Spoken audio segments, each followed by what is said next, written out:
Assalamualaikum warahmatullahi wabarakatuh.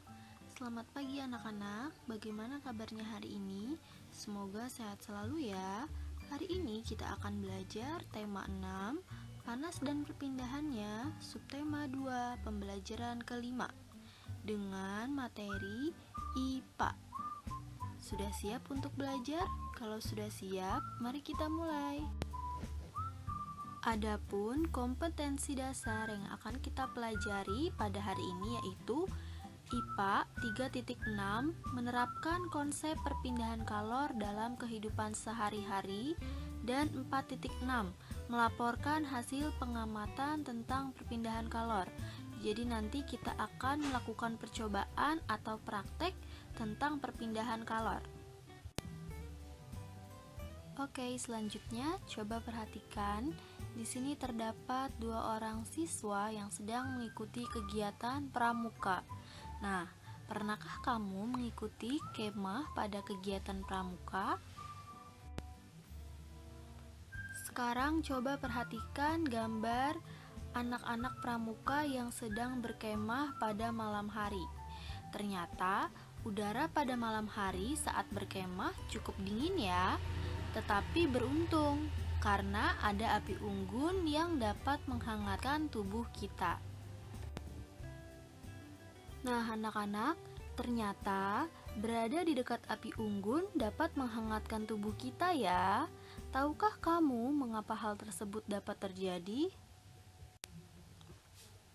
Ternyata tubuh kita terasa hangat saat di dekat api unggun itu karena adanya perpindahan panas secara radiasi. Nah, masih ingatkah kamu apa itu perpindahan panas secara radiasi?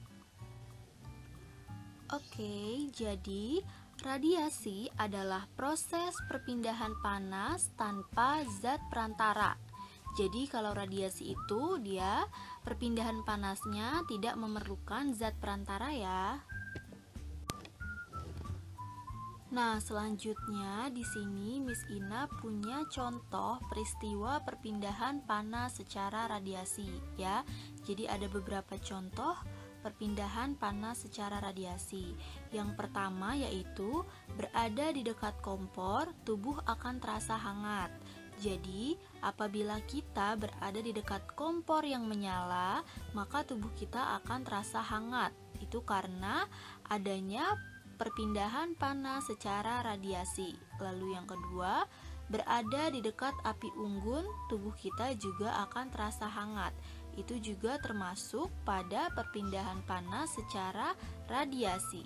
Lalu yang ketiga, panas matahari dapat terasa sampai ke bumi.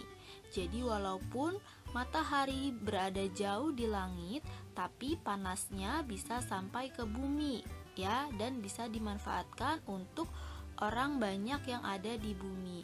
Nah, mengapa matahari panasnya bisa sampai ke bumi?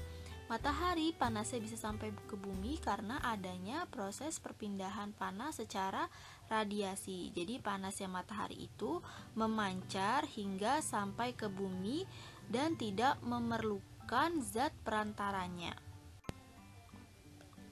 Baik anak-anak, pada pembelajaran sebelumnya kita sudah mempelajari cara perpindahan panas secara konduksi dan juga konveksi. Lalu pada hari ini kita belajar perpindahan panas secara radiasi. Nah, sekarang Miss Ina akan mengulas kembali ya, agar anak-anak bisa lebih ingat dan juga lebih paham. Oke, jadi yang pertama cara perpindahan panas secara konduksi ya.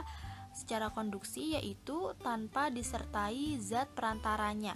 Jadi kalau konduksi, dia perpindahan panasnya tidak disertai zat perantaranya ya, tetapi menggunakan zat perantara. Biasanya berupa benda padat seperti logam.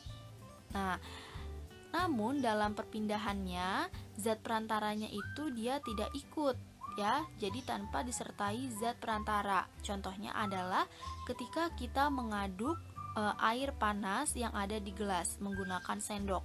Nah, sendok itu lama-kelamaan akan terasa hangat. Nah, itu adalah contoh dari perpindahan panas secara konduksi. ya. Lalu yang kedua ada konveksi. Kalau konveksi itu disertai perpindahan zat perantaranya, ya. Jadi dia perpindahan panasnya disertai oleh zat perantaranya.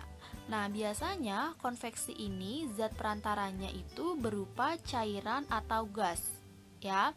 Contohnya adalah ketika kita memasak air, ya. Memasak air itu nanti akan terjadi proses perpindahan panas secara konveksi, yaitu disertai perpindahan zat perantaranya, ya. Jadi nanti biasanya air yang akan mendidih terlebih dahulu dan mengeluarkan gelembung kecil itu adalah air bagian bawah yang dekat dengan api kompor.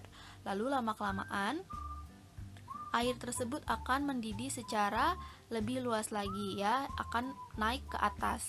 Ya, air didihnya tersebut atau gelembung didihannya akan naik ke atas sehingga proses tersebut disertai dengan perpindahan zat perantaranya, ya, itu disebut dengan konveksi. Lalu yang hari ini kita pelajari yaitu ada radiasi. Nah, radiasi ini adalah perpindahan panas tanpa disertai zat perantaranya, ya. Jadi dia tidak membutuhkan zat perantara, ya. Dia panasnya memancar, tidak membutuhkan zat perantara. Contohnya adalah ketika kita berada di dekat api kompor atau berada di dekat api unggun. Nah, itu nanti kita akan merasakan hangat. Nah, hangat tersebut termasuk contoh dari perpindahan panas secara radiasi. Oke, anak-anak, sampai sini bisa dipahami ya? Baik anak-anak, selanjutnya untuk tugas hari ini, buatlah video berupa kegiatan percobaan sederhana untuk membuktikan perpindahan panas secara radiasi, ya, dengan menggunakan alat dan bahan yang sederhana, yaitu ada lilin, korek api, dan juga penggaris. Untuk cara kerjanya nanti kalian bisa baca di halaman 121 pada buku tema 6, ya. Nah, di sini juga terdapat cara kerjanya. Miss Ina jelaskan. Untuk yang pertama, nyalakan lilin dengan menggunakan korek api yang telah disiapkan, ya. Jadi kalian nyalakan lilinnya. Jangan lupa untuk berhati-hati, ya, dalam menyalakan lilin, ya. Lalu yang kedua, dekatkan tanganmu ke nyala api pada jarak 2 cm. Jadi kalian ukur terlebih dahulu jarak api ke tangan kalian sejauh 2 cm. Lalu letakkan jari kalian di jarak 2 cm tersebut, ya.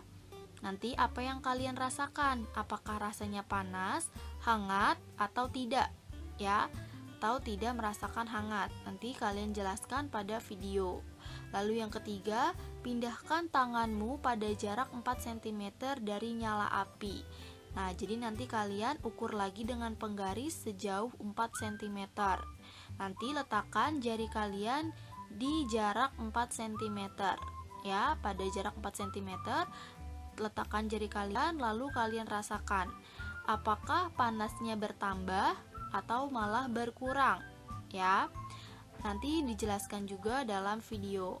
Lalu yang keempat, ukur lagi jarak api dengan jari kalian sejauh 8 cm, ya. Nanti letakkan jari kalian di jarak 8 cm dari api. Nah, nanti kalian jelaskan lagi apa yang kalian rasakan. Apakah panasnya berkurang atau malah semakin bertambah? Seperti itu. Paham ya anak-anak? Baik anak-anak, sudah selesai ya pembelajaran hari ini. Terima kasih, tetap jaga kesehatan dan tetap semangat belajar dari rumah. Wassalamualaikum warahmatullahi wabarakatuh.